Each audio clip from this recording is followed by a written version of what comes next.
Nani huyo anayegonga mlango?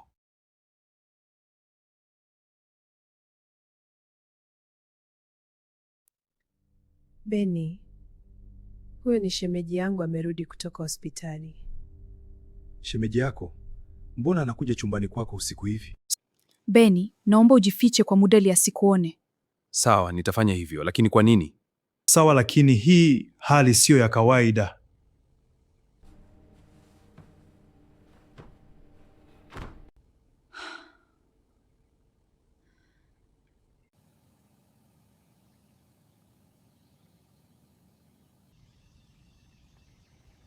Lea, pole kwa kukuamsha.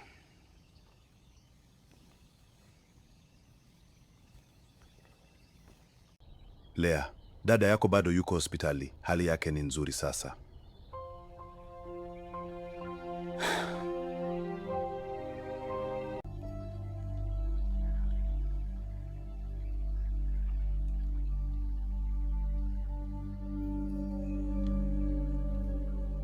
Nimeamua nirudi kwanza nyumbani. Kuna kitu nilitaka kuzungumza na wewe. Kitu gani shemeji?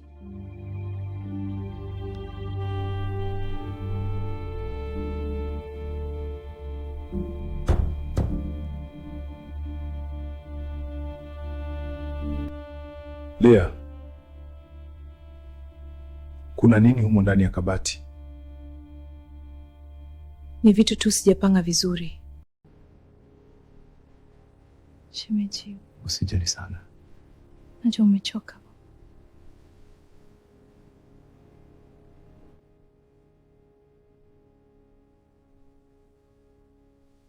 Lea, unanipa tulizo la moyo wangu napokuwa karibu yako.